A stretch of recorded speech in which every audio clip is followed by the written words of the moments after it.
And today's movie opens in 2044. A strange mutation has occurred in 10% of the population, giving them minor telekinetic powers, and they're referred to as TKs. 30 years into the future, in 2074, time travel will be invented and it will get immediately outlawed. However, because by that point tracking technology has rendered it nearly impossible to dispose of bodies secretly, all the crime bosses in the future resort to time travel to send their targets to the past. And the victims are tied up, bagged, and thrown into a machine, and they're transported back to 2044. And when they appear in that timeline, they're immediately shot dead by hired contract killers known as loopers. Loopers then collect their payment through the bars of silver attached to the backs of their victims. These loopers in 2044 are also responsible for not revealing the possibility of time travel, as that messes up the timeline. Joseph Joe Simmons works for a mafia group in Kansas City as a looper. Joe's boss, Abe, was sent back in time to manage the loopers, which he runs in the background of a club. Joe has just come back from his last job and he meets with his girlfriend Susie, who works as a dancer at the club. He then meets with other loopers as one of them are closing their loop. Closing a loop happens when a looper in the present timeline wants to retire, and since the mafia don't want any evidence that they were working with loopers, they will send back the looper 30 years from now, and the looper ends up killing himself. And once he does, he is then released from his contract and will now have 30 years to live his life in comfort. Joe notes that loopers are not forward-thinking and that they all celebrate the newly released looper. One night, Seth, Joe's friend and a fellow looper, comes to his home panicking and he tells him that he failed to close his loop. Seth explains that when his older self appeared, he was singing a song his mother had sung to him when he was a baby, and Seth couldn't bring himself to kill him. But then his old self tells him that a new crime boss called the Rainmaker has commenced a reign of terror in the future and is now closing all the loops. But before Seth can tell him more, the Gatmen, the mob enforcers, come knocking at Joe's door and he hides Seth beneath his floor. The Gat search the home finding nothing, but they still suspect that Joe is hiding Seth, so they take him to Abe. Joe plays dumb at first, saying that Seth is not even his friend and that he would not be coming to him if he was in trouble, but then Abe reveals that Joe has been saving his silver bars from his retirement in France and that if he doesn't give up Seth, Abe will be taking it all, and he also promises that he won't kill the present Seth. Joe, persuaded and afraid of losing his money, gives up Seth's location, and just before Abe leaves, he recommends that he go to China instead of France as he's from the future and he knows the best place to live. As soon as Joe leaves, Abe orders one of his men called Kid Blue to capture Seth. And in the city we see old Seth trying to get somewhere, but then scars appear on his arm telling him to come to Abe. He tries to ignore it, but then he starts losing his fingers as Abe is torturing and cutting off present-day Seth's fingers, and if you lost your fingers in the past, you are bound to lose them in the future. And aside from his fingers, he starts losing the tip of his nose, and old Seth then rushes to this address, but just as he arrives, he loses both his legs, and he falls to the ground and crawls the rest of the way to the door, and he bangs on the door, and seconds later, Kid Blue opens the door and shoots him dead. Meanwhile, Joe continues to do the killings. One day, while working to do one kill, he's confused when the victim is late, and when the person does appear, he has no bag over his head, and his hands aren't tied up, and to Joe's shock, it's apparently his older self. Joe immediately tries to shoot him, but old Joe dodges the shots and then knocks him out. Joe wakes up a few hours later and he finds a note telling him to get out of town. But instead, Joe returns to his house where he finds the Gatmen searching and taking all his silver. He pushes Kid Blue into his floor safe, but another Gatman shoots at him, forcing him to jump out of his window. As Joe's falling to the ground, the movie cuts and we're taken to the timeline where old Joe comes from. In this timeline, we see the present Joe killing his older self and closing his loop. He moves to China following Abe's advice, but within the next 10 years, Joe manages to blow through his money due to a lot of partying and heavy drug use. And by 2054, he resorts to becoming a contract killer for local crime gangs, and over the next 13 years, he starts to become a really bad guy, he goes bald, and he basically loses it.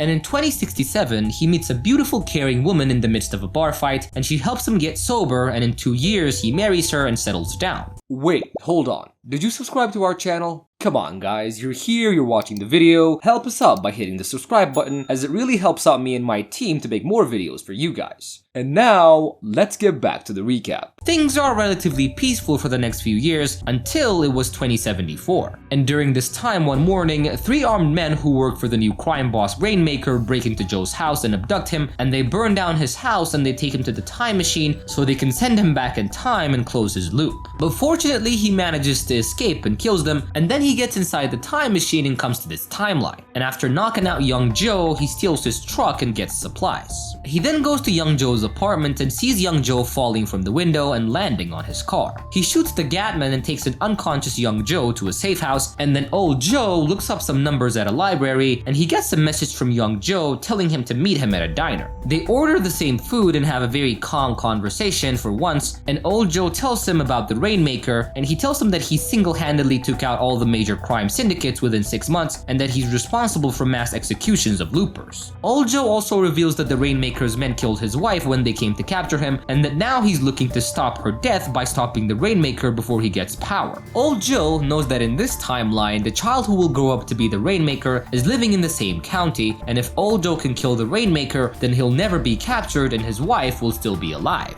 The Rainmaker is practically a myth, and the only things known for certain about him is that he watched his mom get killed in front of him and that he might have a synthetic jaw. But even hearing all these stories, Joe's not sympathizing with his older self and tells him that he will just avoid women and not meet his wife in the future so that she doesn't die. But old Joe insults him for his ignorance and tells him just how great his wife is and how she actually stopped him from dying from drug overdose and how she loved him and made him a better man. And when old Joe sees his younger self, he's now more sure than ever that he's completely lost and that he needs to do this and go find the Rainmaker no matter what. They then get into a fight which old Joe wins, but suddenly the Gatmen burst in and ambush them. In the chaos, Joe takes one of the masks from old Joe, and young Joe and the Gatmen shoot at old Joe as he runs off. Then the Gatmen start shooting at young Joe, who also runs off, because if they can get him, they can get old Joe no matter where he is. Joe then follows the coordinates to a farmhouse owned by Sarah, who lives with her son Sid. When Joe shows Sarah the map, Sarah recognizes the digits as Sid's birthday and the serial number of the hospital where he was born, and she shoots him with a stun gun, and she forces him to explain the situation about the Rainmaker. He tells her that a man will be coming to kill Sid and he promises to protect them, and Sarah is of course skeptical about Joe, but she lets him stay with them. And that night, Sid wakes up Joe and shows him a communication method that he built from toys, and Joe is quite impressed with the advanced work that Sid did.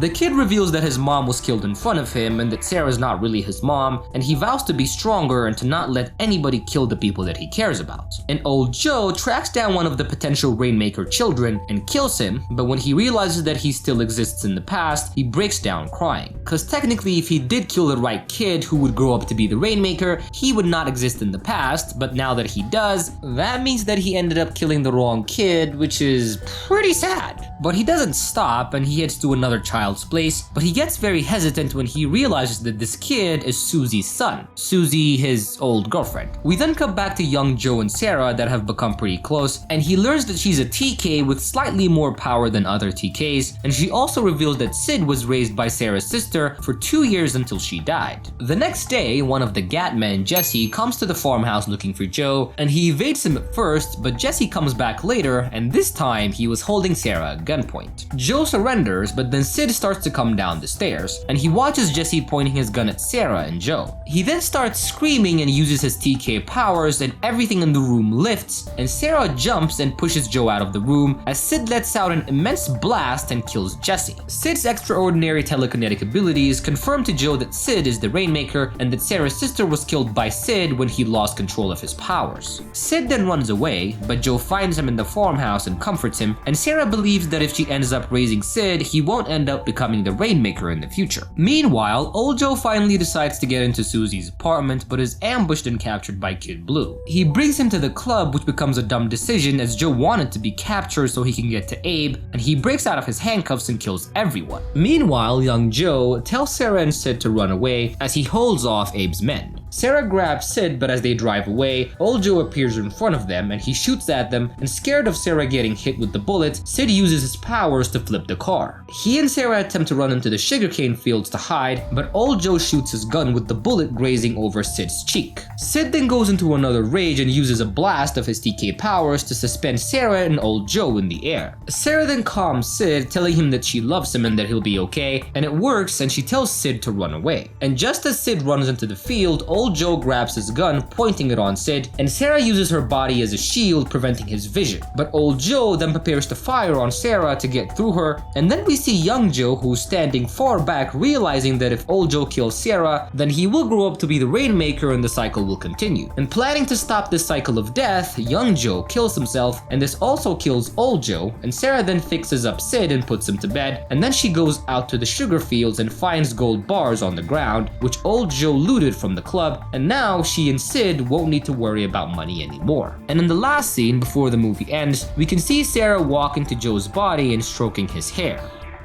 And this is how this awesome time travel action movie comes to an end. I really enjoyed watching this one for you guys. Make sure to leave me a like, leave me a comment, and most of all, subscribe to my channel. I love you guys so much, and I promise to see you on my next recap. Bye.